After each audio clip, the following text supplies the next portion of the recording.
खेड कृषी उत्पन्न बाजार समितीच्या राजगुरुनगर येथील मुख्य प्रशासकीय कार्यालयासमोर आढळला मृतदेह।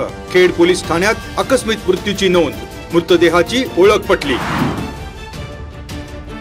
माऊलींच्या अलंकापुरीत भाविकांच्या स्वागतासाठी कचऱ्याचे ढीग, आळंदीतील अस्वच्छतेचे ग्रहण सुटणार तरी कधी?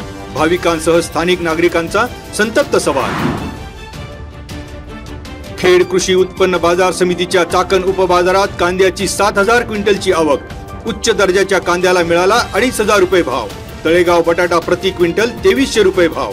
शनिवारी बाजार समितीची 5.5 कोटींची उलाढाल तर जनावरांच्या बाजाराची उलाढाल 2.25 कोटींच्या घरात। सामाजिक कार्यात अग्रेसर असलेल्या हुतात्मा राजगुरू सोशल फाउंडेशनच्या अध्यक्षपदाची धुरा शालिमार हॉटेलचे मालक बाळासाहेब सांडवर यांच्या खांद्यावर।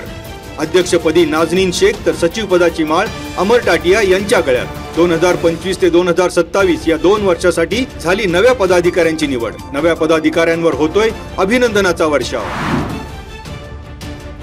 KTESच्या प्रांगणात रंगला बालचमूंचा विविध गुणदर्शन आणि वार्षिक पारितोषिक वितरण सोहळा।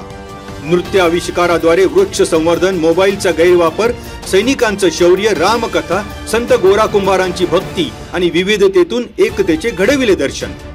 वाचा, बोला, लिहा, बघा आणि खेळा ही पंचसूत्री आत्मसात करण्याचे प्रमुख पाहुण्यांनी केले आवाहन।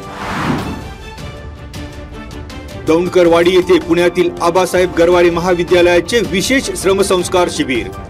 NSSच्या शिबिरात बालविवाह आणि हुंडा पद्धती, मोबाईलचे दुष्परिणाम, गडकिल्ल्यांचे संरक्षण, स्वच्छता, पाणी प्रश्न या विषयावर पथनाट्य, नालेबंदी, डिजिटल साक्षरता आदी विषयांवर विशेष भर।